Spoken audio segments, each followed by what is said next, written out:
아래 위에 올라가는 것 지금 영 부담스럽습니다. 그래서 좀 밑에서 강연을 좀 하도록 하겠습니다. 내일 모레면 설인데 제가 좀 제목을 좀 무겁게 잡은 것 아닌가 하는 생각을 좀 했습니다. 한국 기적은 끝났는가? 근데 이게 제가 드리는 말씀이 아니고 그 애국의 유명한 신문사에서 우리에게 던진 질문이었습니다. 그래서 이걸 제가 그대로 잘 안 들립니까? 네, 그걸 제목을 잡았다는 말씀을 우선 좀 드립니다. 이게 뭐 흔히 웹을 들어가 보면 이 사진 많이 보입니다. 이걸 사진을 보시면 지금 한국이 좀 보이죠. 우리나라입니다. 마치 이 바다에 떠 있는 섬처럼 보이지 않습니까? 이 지구 태양계 우주에서 대부분이 그 스스로 빛을 발휘하는 별은 하나도 없습니다. 대부분이 태양빛을 받아서 빛을 내죠. 그러나 그 중에서 유일하게 스스로 빛을 내는 것이 우리 지구입니다. 그래서 지구 전체가 빛을 내는 게 아니고 그 중에서 빛을 내는 땅이 있고 빛을 내지 않는 땅이 있는데 우리 대한민국이 빛을 내고 있죠. 마치 이 사진을 보면 바다에 떠 있는 섬 같은 그런 한반도의 우리 남쪽을 보실 수가 있습니다. 대한민국입니다. 옛날에 좀 대단히 그 어려운 상황입니다만은 구한말 여러분들 뭐 역사 잘 아시지요. 일본과 청나라가 싸움을 했을 때 일본이 이기고, 일본과 러시아가 싸웠을 때 또 일본이 이기고, 그리고 또 우리 한반도의 을사조약을 통해서 식민지를 36년간 했던 그런 아픈 그 기억들이 있습니다. 역사가 있습니다. 근데 오늘날도 보면 이 우리가 살고 있는 이 땅, 일본을 경계로 하고 또 이 일본은 대단히 미국이란 세계의 최강국과 대단히 좀 밀접하게 연결되어 있습니다. 그리고 북쪽으로 보면은 또 중국과 러시아, 북한 이렇게 대단히 또 블록을 형성하고 있죠. 따라서 우리가 처해 있는 우리 지금 이 우리 한국은 마치 구한말의 상황과 비슷하다라고 하는 여러분들의 그 지적이 있습니다. 어려운 이런 상황 속에서 대한민국은 지난 반세기 동안 대단한 기적을 이루었죠. 1950년대, 그러니까 한국 전쟁이 발발하는 그 시점의 서울의 모습과 그 다음에 지금의 서울의 모습, 이건 정말 누구도 깜짝 놀랄 기적이 일어난 것입니다. 세계 1등 제품 우리 많이 만들고 있죠. 예를 들면 디스플레이 세계 1위, 자동차 세계 5위, 스마트폰 세계 1위, 조선 세계 1위, 반도체 세계 1위. 이건 지난 50년 동안 이루었던 실적인, 누구도 흉내낼 수가 없는 기적이 지난 반세기 동안 일어난 겁니다. 물론 최근은 대단히 어려운 상황이 있습니다만, 앞으로 그러면 우리나라의 미래는 어떻게 될 것인가? 이 미래를 딱 보면 그렇게 밝지가 않습니다. 마치 이 화면에서 본 것처럼 깜깜합니다. 정치, 경제, 사회, 문화 모든 면에서 지금 혼란스럽습니다. 그래서 우리가 새로운 희망을 구해야 될 텐데요. 현대 경영학의 아버지라고 불리는 피터 드러커라는 사람이 했던 유명한 얘기가 있습니다. 미래에 대해서 우리가 아는 유일한 사실은 그것이 현재와 다를 것이라는 점이다. 미래는 지금 현재와 분명히 다를 것이다. 어떻게 다를 것이냐? 이건 우리가 이제 고민을 같이 해야 될 것입니다. 잘 기억하시겠지만 우리 2010년도에 G20 미팅을 서울에서 열었습니다. G20는 그룹 오브 20라고 하는 것에 대한 약자인데 세계 각국 중에서 경제대국 20개국의 수상들이 모여서 여러 가지 현안 문제를 협의한 대단히 중요한 회의가 G20 미팅이 서울에서 개최가 됐었죠. 당시 대통령이 이명박 대통령이었습니다. 그리고 저는 그때 이명박 대통령의 과학기술자문위원으로 3개월에 한 번씩 청와대에 들어가서 자문도 하고 그랬던 시절이었습니다. 엄청나게 대한민국의 자부심을 불러일으켰던 그 회의였죠. 이게 2010년 11월 11일과 12일 이틀간 열렸던 회의입니다. 그래서 대외적으로 엄청나게 자랑을 했었던 미팅입니다. 근데 그 회의가 열리기 며칠 전 2010년 11월 8일 월스트리트 저널에서 한국에 관한 기사를 아주 긴 기사를 썼습니다.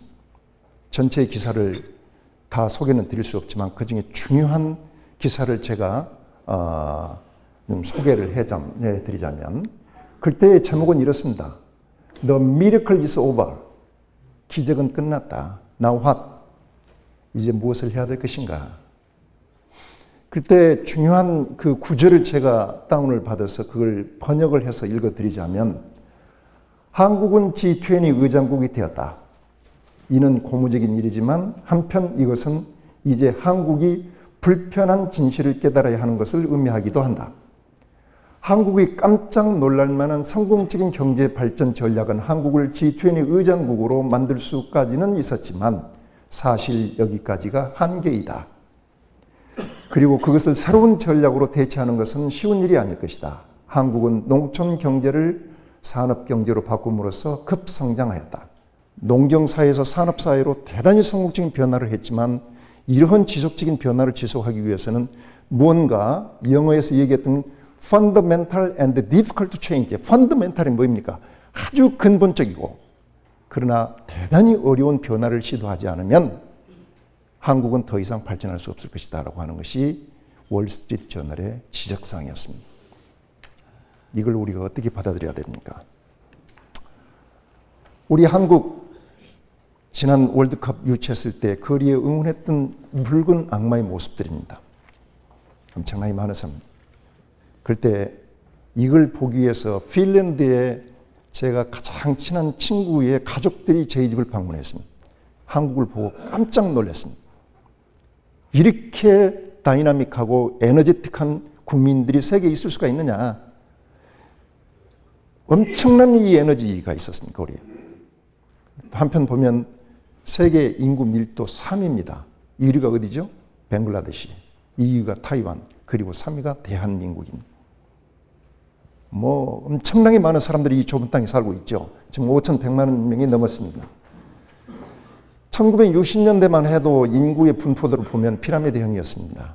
대단히 어린 친구들이 많았죠. 2008년도에 이게 대단히 40대, 50대 층이 두터워졌습니다. 인구 통계학자들의 예측을 보면 2050년도 보면 역피라미드, 오로지 대한민국은 노인 천국이 될 것이다 라고 하는 것이죠. 앞으로 우리 사회에서 극복해야 될 핵심 과제들이 대단히 많습니다.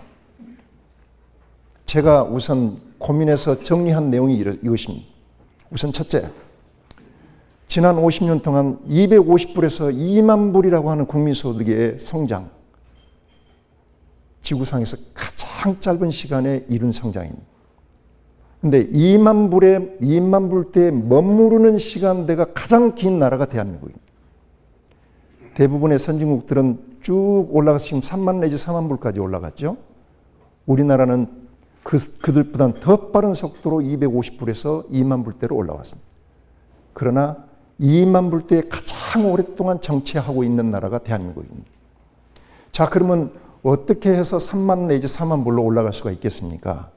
지난 여기 경영인들께서 동의하시라고 저는 믿습니다만은 지난 50년 동안 저희들이 경제 성장했던 것은 산업 발전, 과학기술을 근거로 한 산업 발전을 통해서였습니다.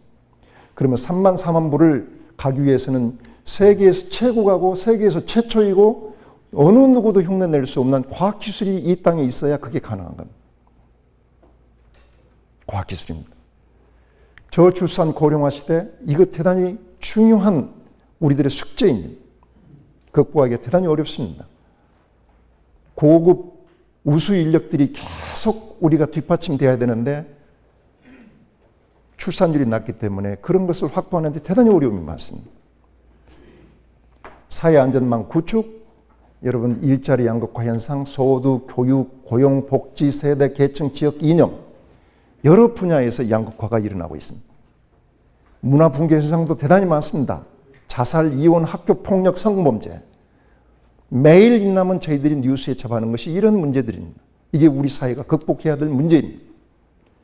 사회적 자본의 확보, 이 사회가 과연 신뢰, 정직, 공정, 정의, 도덕, 윤리가 갖춰져 있는 사회인가?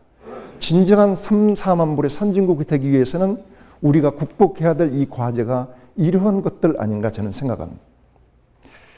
자, 저는 조금 전에 사회자가 소개를 해드린 것처럼 대학에 있으면서 시민운동을 좀 했었습니다. 그 시민운동 단체가 바른 과학기술사회 실현을 위한 국민연합이라고 하는 시민단체였습니다. 그게 약칭으로 하면 소위 과실련이라고 합니다. 경실련 하면은 뭐 부동산이나 뭐 경제, 정의, 실천. 바른 과학기술사회 실현을 위해서 과실련이 있었습니다.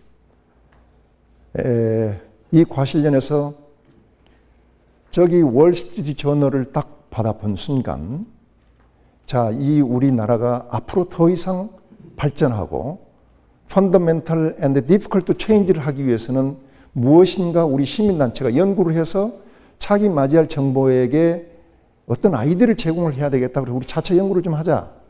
그래서 연구를 하기 시작했습니다. 우리 회원들의 시민단체는 어디서 돈 받는 단체가, 정부에서 돈 받는 단체가 아니지 않습니까? 십시일반 돈을 모아서.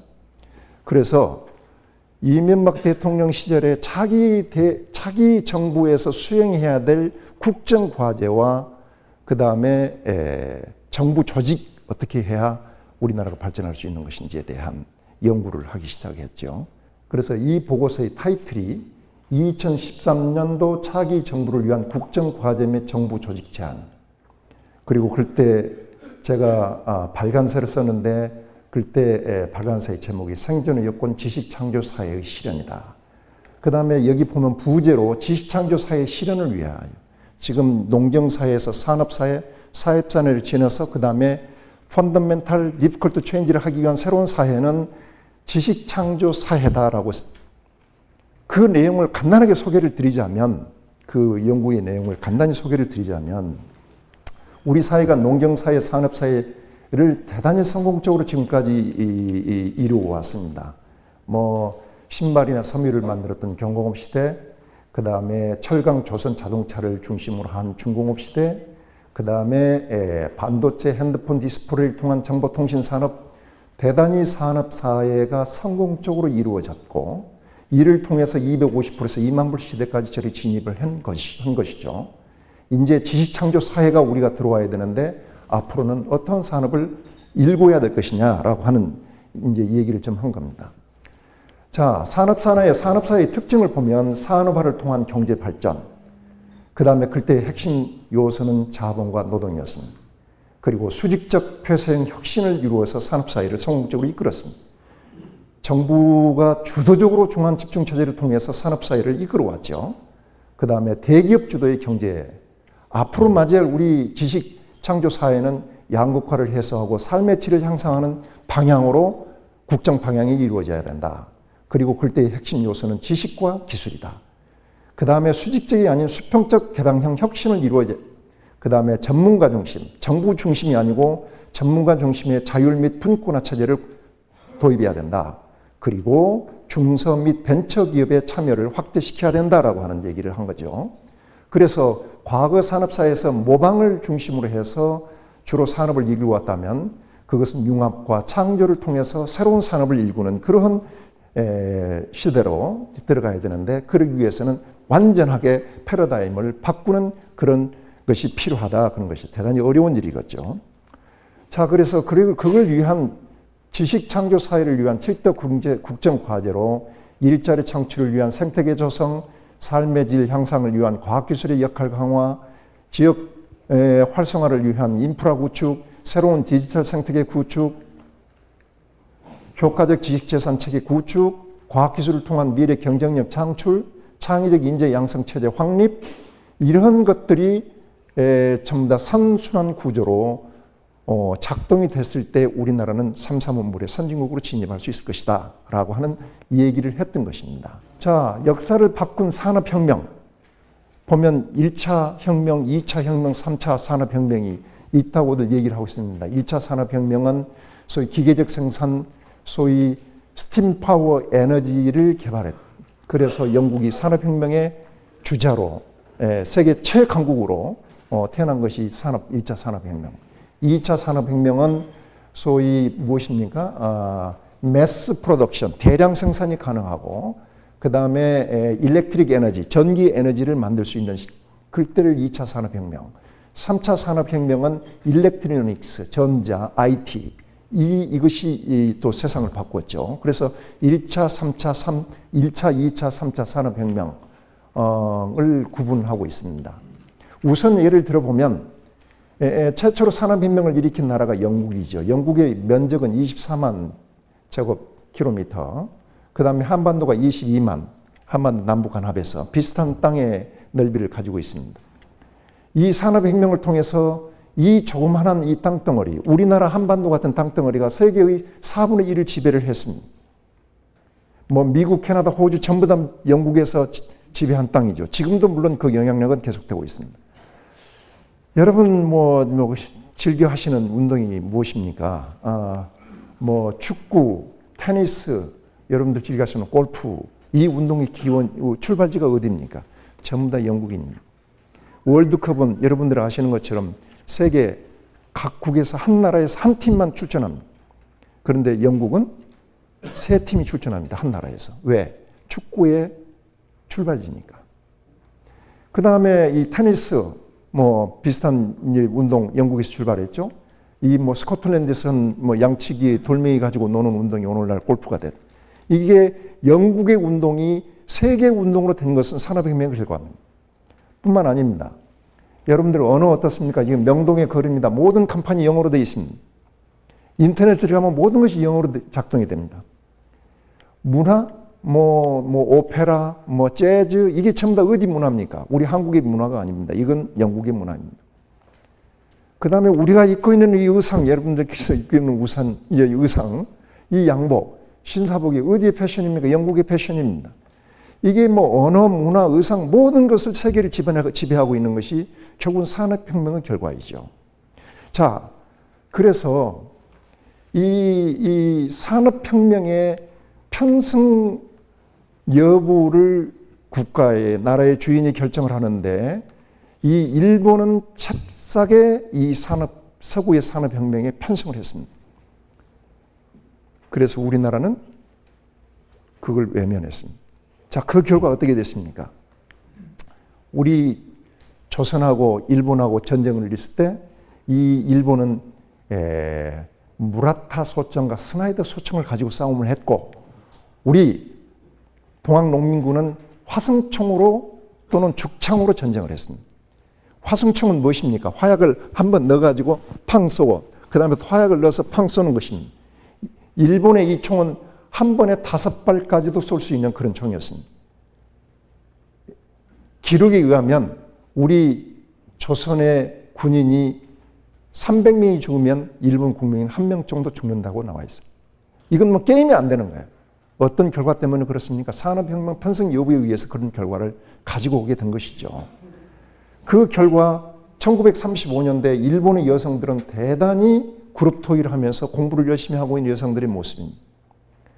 자, 지금 내셔널 아카데미 오브 엔지니어링이라는 미국의 저널이 2003년도입니다. 그래서 센츄리 오브 이노베이션, 혁신의 세기라고 해서 특집을 발간을 했는데 여기에 보면 20가지 지난 한 세기 동안 우리의 인류의 삶을 바꾼 기술들이 여기 소개가 되어 있습니다. 이건 스킵하도록 하겠습니다. 무슨 한 가지만 말씀드리면 옛날에 전화기, 카메라, 시계, TV, 컴퓨터 이 모든 것이 조그마한 핸드폰 하나에 들어가 있는 시대를 살고 있습니다. 여러분 30년 전만 해도 상상이 안 되는 일이 지금 현재 벌어지고 있지요. 그래서 지난 한 세기는 정말 기술의 혁명 시대였습니다. 바로 1개월 엊그저께 2016년도 스위스 다보스 포럼이 스위스의 다보스라고 하는 골짜기에서 열렸었습니다. 저는 다보스 가본 적이 있습니다. 그래서 대단히 아름다운 휴양지입니다. 세계의 또 다른 스위스 다보스 포럼의 또 다른 이름 월드 이코노믹 포럼이라고도 합니다. 그게 반기문 사무총장이며 세계의 리더들이 거의 한 자리에 모여서 2010년도에 경제는 어떻게 될 것이고 어떻게 우리 지구의 삶이 바뀔 것인가 높이는 리더들이 열심히 토론하는 그런 장소입니다. 다보스가 본 2010년도 세계 경제는 저성장 변동성이 확대될 것이고 중국 경제 리스크가 확대될 것이며 글로벌 생산성 저하, 이게 한 가지가 빠졌습니다. 유가 하락, 이게 우리 경제를, 세계 경제를 충격파로 닿을 것이다 라고 하는 것입니다. 그래서 이때 그 대안으로 키워드가 무엇이냐면은 제4차 산업혁명이었습니다. 이 제4차 산업혁명은 이 월드 이코노믹 포럼 회장이 산업과 경제, 고용, 사회, 정부 형태까지 모든 것을 바꾸게 할 것이다 라고 하는 발언을 좀 했죠.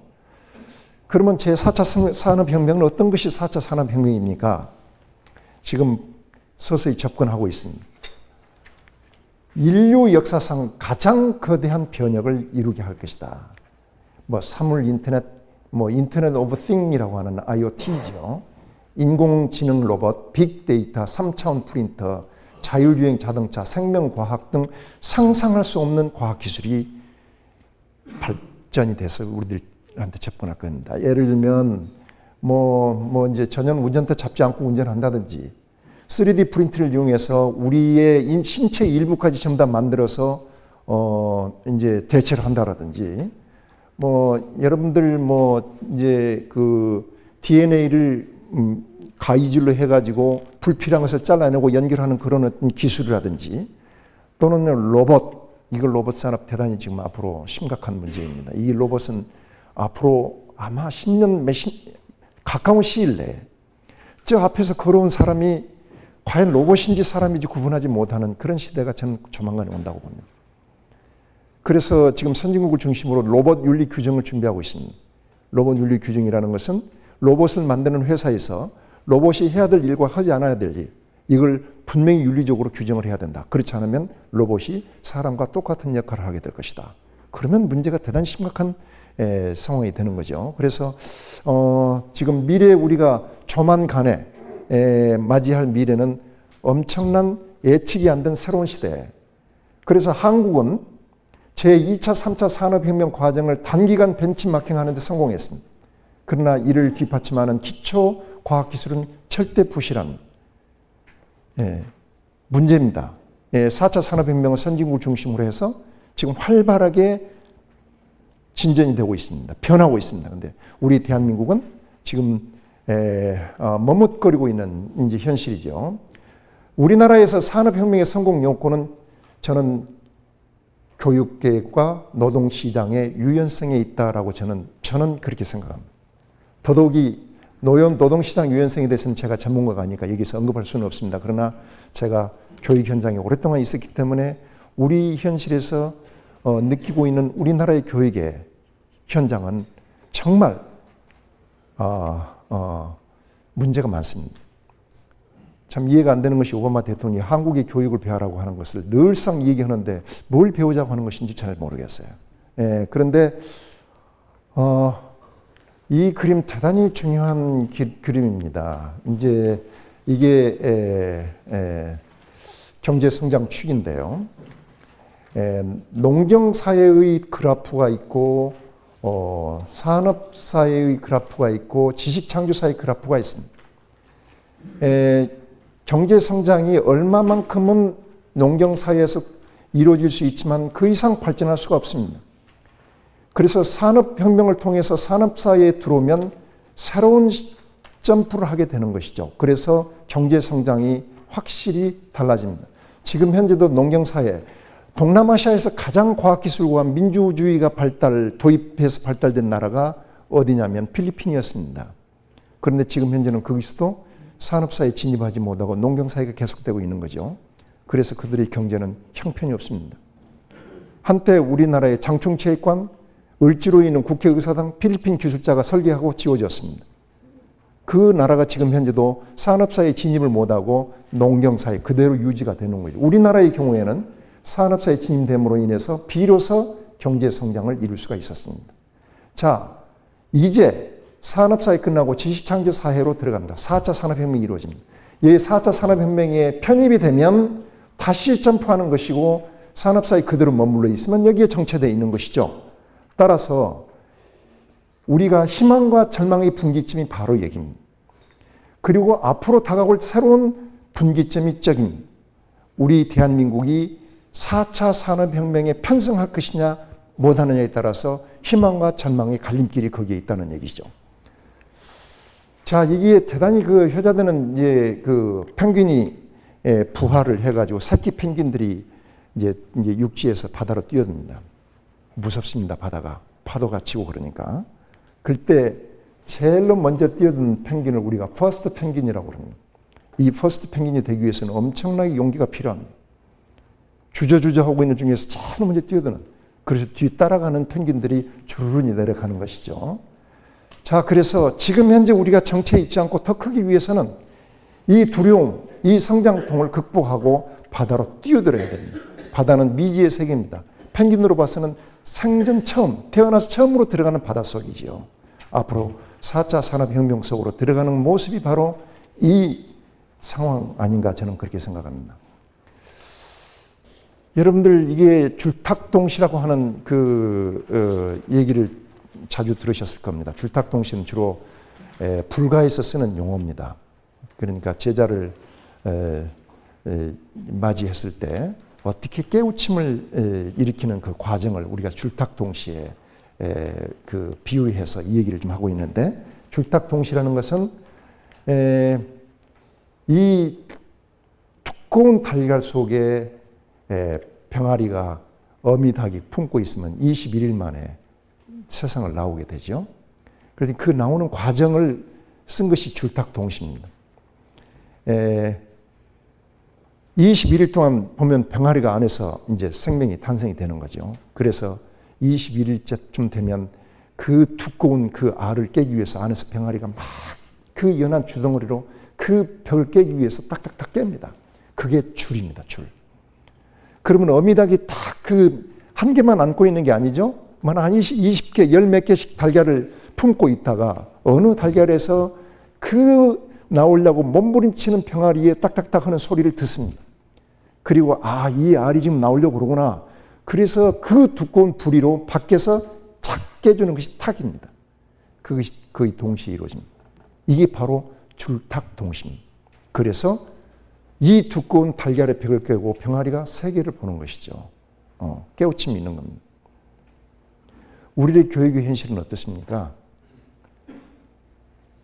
몸부림치지도 않는데 학교 선생님이, 부모님이 이 달걀을 먼저 깨버립니다. 빨리 나오라고. 그래서 살지 못하고 죽는 경우가 많아요. 이게 우리나라의 교육의 현실입니다. 이게 우리 부모들의 모습이고 이게 우리 학교의 모습입니다. 내가 서울에 가서 깜짝 놀란 얘기를 들었어요. 강남에 5살 먹은 아기를 학원을 보내야 된다는 거예요. 왜 보내야 되냐? 이웃집에서 보내니까 나도 안 보낼 수가 없다. 그리고 스카이 대학을 가려면 5살 때부터 학원에 가서 영어 수학을 배워야 스카이 대학을 간다는 거예요. 그 얘기를 듣고 깜짝 놀라서 강주의 전남대학교 가서 우리 동료 교수들한테 그 얘기를 했어요. 이런 얘기를 들었다. 그랬더니 젊은 교수가 제 얘기도 5살은 저도 보내고 있는데요. 그러더라고요. 광주도 그런 데가 있습니다. 이게 아직 줄이 없는데 탁만 있는 경우라는 것이죠.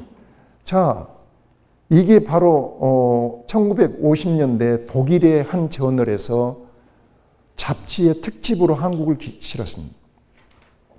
그래서 그 표지 사진, 저희들 눈에 너무 정겨운 우리 어머니들의 모습이 있습니다. 1950년대 이 어머니 등에 업힌 이 어린애들, 그때는 참 밥을 얻어먹고 다니는 애기들이 많았어요. 부모 잃고 여기저기 동냥하면서 먹고 사는 사람들 많았습니다.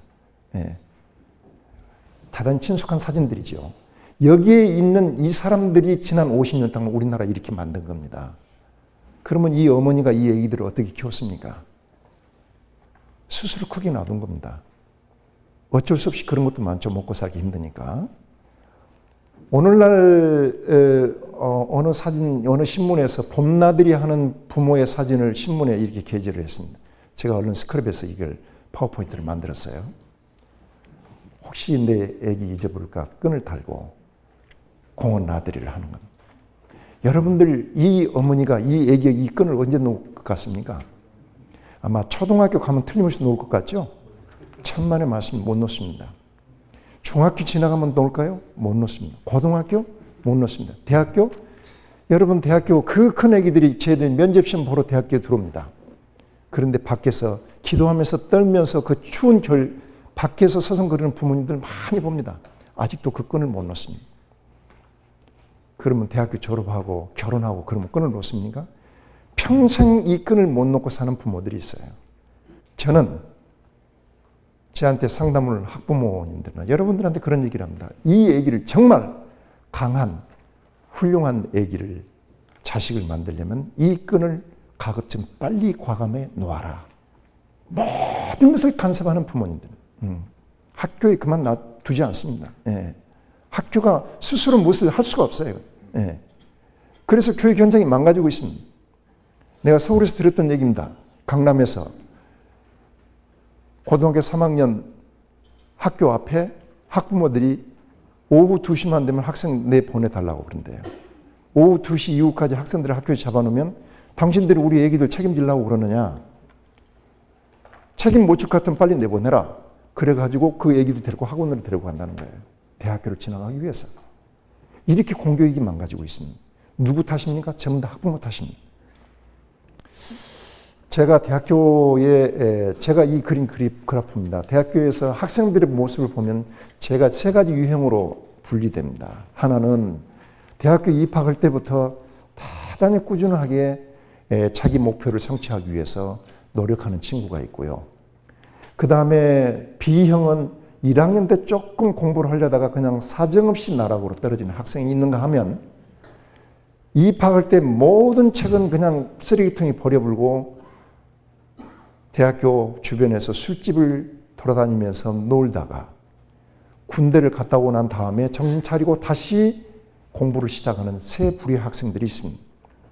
대학교에서 학교 현장에서 교수들의 역할은 무엇이냐면 가급적 이런 학생들이 빨리 밑에 최하점을 하고 빨리 최궤도의 목표를 설정해서 공부를 할 수 있도록 도와주는 것이죠. 이런 사례는 내가 만일에 시간이 주어진다면 예를 들어서 얘기할 수 있는 얘기는 너무 많습니다. 자, 그래서 우리 개미 발바닥에 예를 들면은 잉크를 묻혀서 돌아다니는 모습을 한번 자국을 쭉 따라다녀 보면은요, 이 개미가 막 방황합니다. 그래서 내가 원하는 먹잇감을 하나 딱 무는 순간 그 다음부터는 직선으로 움직입니다. 그러니까 먹잇감을 찾기 이전에는 곡선이 됐다가 먹잇감을 찾고 난 다음에는 직선이 되는 거예요. 그래서 저는 이걸 어떻게 비유를 하냐면 우리가 삶의 어떤 목표를 설정할 때까지는 방황하지요. 그런데 이만 목표를 설정했다면 그 다음부터는 직선 운동입니다. 예. 그래서 대학교 4년 동안 너희들이 방황해가지고 삶의 목표만 설정해도 너는 성공한 거다. 대학교 4년 졸업할 때까지 목표 설정 못하고 대학교 졸업한 애기들이 너무 많습니다. 여러분 전남대학교, 조선대학교뿐만이 아닙니다. 서울대학교도 마찬가지입니다. 우리나라의 대학생들의 모습이 그렇습니다. 예. 자, 그래서 이호령 여러분들 전 문화부 장관이 하셨던 말씀입니다. 베스트 원이 아니라 올리 원이 되라. 베스트 원은 무엇이냐면 모든 과목에서 전부 다 1등 나는 것이 베스트 원입니다. 올리 원은 내가 좋아하는 것, 내가 잘할 수 있는 것 한 가지만 가지고 열심히 하라는 거예요. 사실은 모든 것을 잘한다는 것은 모든 것을 못한다는 얘기나 마찬가지입니다. 내가 좋아하는 것, 내가 잘할 수 있는 것 한 가지를 찾고 그것을 위해서 내 삶의 모든 승부를 걸었을 때 그 사람은 성공한 사람입니다. 저는 그런 사람의 대표적인 예로 화가 이상원 전 됐습니다. 여러분들 혹시 이상원 화가라고 강원도 출신 화가입니다. 이 지역 화가가 아닙니다. 춘천에서 고등학교를 나왔는데 미술부를 했어요. 고등학교를 졸업하고 어디에 취직했냐면 극장에 취직을 했습니다. 극장에 취직을 해서 간판, 엄앵란, 신성일 영화 나오면 간판에 그림 그리잖아요. 그래서 그 간판 그림 그리면서 먹고 살았습니다. 그런데 발달하다 보니까 이제는 디지털로 그걸 프린트를 해가지고 간판을 만들어 버리니까 이제 붓으로 페인팅하는 이제 너는 해고 쫓겨났습니다. 그래서 동해안을 엄청나게 헤매면서 방황을 했습니다. 무엇을 먹고 살아야 될까? 그러다가 이 양반이 고민한 것이 내가 할 수 있는 게 뭐냐? 그림 그리는 것이다. 그동안 뭘 했느냐? 엄청난 신성일 인물만 하나만 그렸다. 그러면 내가 좋아하는 것이 그림 그리는 것이고 내가 할 수 있는 일이 그림 그리는 것이기 때문에 이게 내 승부를 걸어보겠다 해가지고 그림 그리는 것이 사람을 그리기 시작한 겁니다. 이 그림을 보면은요, 머리카락 하나, 이 얼굴에 나타난 힘줄 하나를 놓치질 않습니다. 러시아, 프랑스, 미국의 언론사에서 이 이상원이라는 작가를 소개를 할 때 가장 인간의 내면까지 그림으로 표현한 유일한 화가가 이상원이다라고 평가합니다. 이분의 그림은 한국의 전시를 잘 못합니다. 왜냐하면 그리자마자 애국의 그 미술관에서 가져가 버립니다. 이분의 그림 한 점이 엄청나게 비쌉니다. 여기 대표적인 그림 하나, 두 개, 우리 할머니의 모습과 고뇌하는 인간의 모습을 그린 그림이죠. 그냥 저는 이분의 그림을 볼 때 감동을 했습니다. 가슴속 깊이 감동을 했습니다. 이분은 성공했습니다. 왜 성공하셨죠? 내가 할 수 있는 것, 내가 좋아하는 것을 인생의 목표로 삼았기 때문에 그렇습니다. 우리나라도 그런 사람이 많습니다. 박지성, 할 수 있는 것, 좋아하는 것, 승부 걸었습니다. 그래서 세계 스타가 됐습니다. 그 다음에 이 발레리나 강수진, 여러분 세계적인 스타가 됐습니다. 내가 좋아하는 것, 할 수 있는 것 했습니다. 그러나 그냥 되는 것이 아니죠. 이 사람들의 발을 보면 이게 사람 발이 아닙니다. 좋아하고 할 수 있는 것을 했지만 세계의 톱이 되기 위해서 그만큼 열심히 노력했다는 것이죠. 14세기, 16세기에 지구상에서 가장 찬란한 문화, 문명, 했던 것이 이 르네상스 시대입니다. 르네상스의 대표적인 작가가 레오나르도 다빈치죠. 레오나르도 다빈치 하면 우리는 기억하는 것이 최후의 만찬, 모나리자, 프랑스를 가거나 이태리를 가면 이 양반 작품을 보기 위해서, 그림 보기 위해서 열심히 돌아다니죠. 그런데 제가 영국에 있을 때 영국에서 이분이 연필로 그린 드로잉전을 제가 참 볼 수 있는 대단히 중요한 기회가 있었습니다. 왕실 갤러리에서.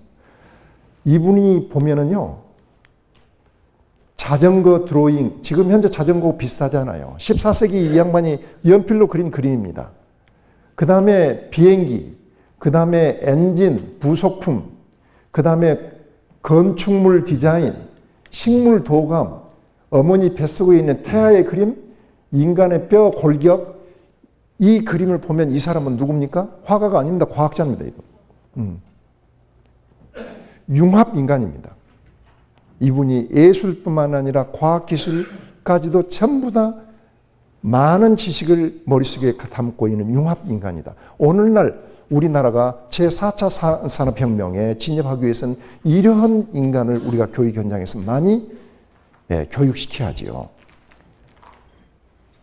자, 한 가지 최근에 2016년 1월 26일 비즈니스 인사이더에 나온 세계에서 50명의 부자들을 소개한 페이스북 창업자 마크 저커버그 사진이 나오면서 세계에서 50명의 부자들의 프로파일이 나왔습니다. 그것이 우리나라 신문에서 전부 다 또 번역해가지고 보도가 됐었죠. 그런데 여기에서는 우리나라 신문의 타이틀은 이렇습니다. 외국의 신문 타이틀은 지구상에서 50명의 부자. 우리나라 신문 타이틀은 세계 50대 부자 70%는 흑수저 출신. 그렇습니다. 앞으로 저희들이 역할이 대단히 크고요. 이제 강의의 말미에 접어들고 있습니다만은, 내셔널 지오그래픽에서 표지로 이제 2013년도 5월 달에 그 잡지의 표지입니다. This baby will live to be one 120. 지금 현재 태어난 이 얘기는 120살을 살 것이다 라고. 120살. 미국의 텍사스 교수 한 분이 2010년도 논문을 하나 썼습니다. 지금 태어난 아기는 2150년에 150살을 살 것이다. 150살을 살 것이다 라고 얘기해요. 그러니까 일리노이주에 있는 교수 한 분이 그에 대한 반박을 했습니다. 너는 틀렸다. 120살 살 것이다. 지금까지 모든 동물들의 수명을 보면 성장 기간의 6배를 사는 것이 보통이죠. 그러면 인간의 경우에는 20살까지 성장합니다. 곱하기 6 하면 120세까지는 살 수 있다는 것이 소위 학계의 정론이죠. 근데 이분이 150살까지 살 것이다 라고 얘기한 겁니다. 그래서 그 두 양반이 만났습니다. 네 이론이 틀렸다. 아니다. 맞다. 내기를 했습니다. 무슨 내기를 했냐면 그러면 너 150달러 냈고 나 150달러 냈고 300달러 가지고 지금 현재 주식을 사자. 그래가지고 이 주식을 2150년까지 묻어두면 그때 이긴 사람이 후손이 이 돈을 갖기로 하자. 그래서 지금 현재 주식값의 상승률을 보면 지금 300불 가지고 주식을 사놓으면 2150년도에 약 5억 원이 된다고 그래요. 그러면 5억 원이라는 돈을 그 후손이 갖기로 약정을 하고 게임이 들어갔습니다. 지금 현재. 제가 국립광주과학관 관장입니다. 그래서 이 과학관이 전국에 5개가 있습니다. 이 과학관을 만드는 목표가 2가지가 있습니다. 하나는 학교 밖 과학교육을 통해서 미래 영양제를 만들어야 되겠다. 키워야 되겠다. 2번째는 과학문화 확산을 위한 기반 조성을 해야 되겠다라고 하는 그런 미션을 가지고 광주에 세워졌습니다. 첨단 지역이 있습니다. 여기 계신 분들 오시는 분도 계시고 오시지 않은 분도 계십니다. 국가기관입니다. 국가에서 사업비를 전액 투자해서 만들었고 광주시에서 일부 운영비를 지금 지원을 좀 해주고 있습니다. 이 과학관의 모습을 보면 우리나라 10대 건축미에 뽑힌 건축미를 자랑하고 있습니다. 혹시 지나가면서 보시는지 모르겠습니다만 그래서 여러 가지 활동을 좀 하고 있습니다만 국립광주과학관은 빛, 소리, 과학 그리고 예술 그리고 우주로 특화시켜라 하고 법에 명시가 되어 있습니다. 그래서 이 지역이 빛고울이기 때문에 빛과 소리로 특화된 과학관으로 되어 있습니다. 그래서 내용을 보면 이 207점의 전시물인데 그 중에 한 80%가 체험형입니다. 애기들이 갖고 놀고 그 어려웠던 수학과 과학을 놀이를 통해서 친숙하게 하는 그런 전시물로 전부 다 구성되어 있습니다. 하루에 한 1000명, 주말이 되면 한 2000명, 1년에 한 50만 명이 오십니다. 한 2개월 전에 100만 명 돌파 기념식을 했었습니다. 많은 분들이 옵니다.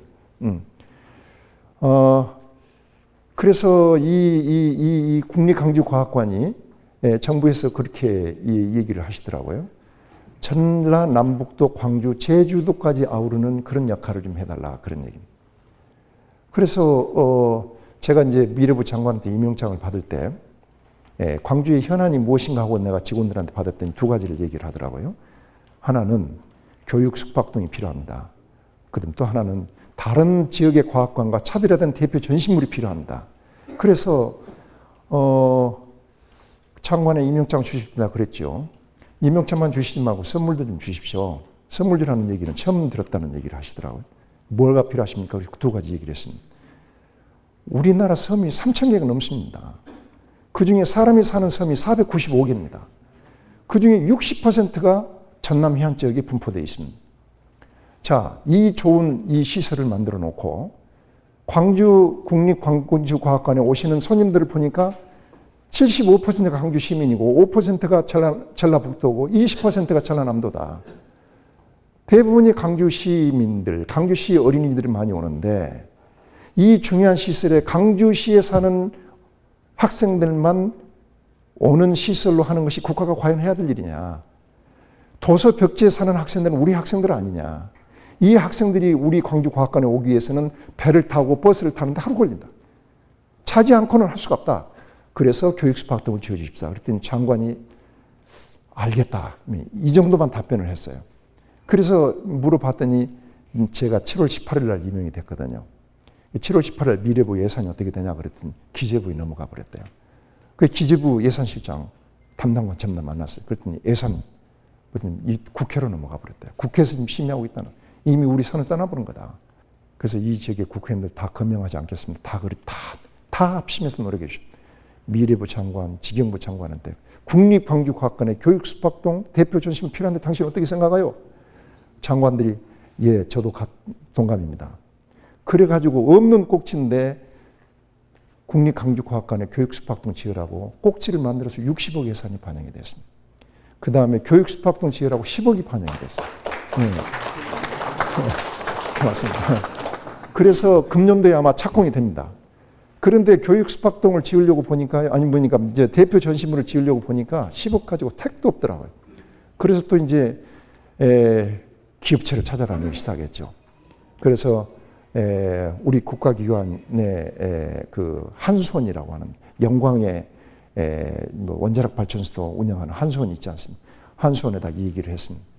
이 원자력 발전소도 있고 얼마나 지금 이제 이 지역사회 어린이들을 위해서 좀 투자를 해라. 그래서 그쪽에서 또 11억 매칭 펀드로 지원을 해주겠다고 최근에 결정나서 통보도 받고, 그래서 조금 예산이 좀 확보가 돼서 아마 그게 금년도에 좀 새로운 모습으로 다시 발전이 될 것입니다. 혹시 기회가 되시면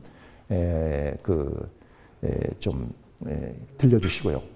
그 다음에 이게 이제 국립광주과학관이 광주 시민이 사랑하는 그러한 과학관으로 발전해야 우리 어린이들이 와서 체험하고 과학 인재를 육성해서 이 지역의 과학 발전하고 산업이 발전하는 그런 선순환 구조. 그래서 우리 과학문화 확산을 위해서 후원회를 만들어야 되겠다 하고 여러 지인들께서 합심해서 지난번 발기인을 했습니다. 우리 발기인 회장님을 누구를 모신지 아십니까? 김홍균 남선 사장님을 우리 국립광주과학관 후원회 회장으로 모셨습니다. 그래서 기쁘게 그 일을 맡아주셨습니다. 박수로 한번 해주십시오. 네. 그 최상준 회장님이 그 발기인의 고문을 내가 스스로 맡겠다. 나는 고문을 하겠다. 그래서 고문을 또 맡아주셨어요.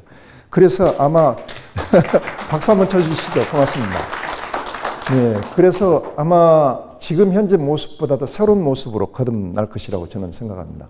여기에 각종 활동하는 엄청나게 많은 학생들이 옵니다. 네, 그래서 여러분들도 오시면 미리 저한테 전화 주시고 오시면 제가 영접하겠습니다. 네. 얼마 전에 독일의 대화하는 과학재단의 회장이 오셔서 강연을 했습니다. 그분의 이름이 마르쿠스 바이스코프라고 하는 분인데, 그분이 강조하는 것은 미래의 희망을 주는 것은 무엇이냐? 과학이다. 여러분들 제가 말씀드린 것처럼 과학기술이 제4차 산업혁명 성공 여부입니다. 과학. 그리고 이 지역의 미래 산업을 발전시키는 그 출발점이 과학입니다. 그래서 우리의 고유한 기존의 가치 지키면서 과학 중심 도시 광주가 될 수 있도록 우리 힘을 같이 모아줬으면 좋겠습니다. 대단히 고맙습니다. 감사합니다.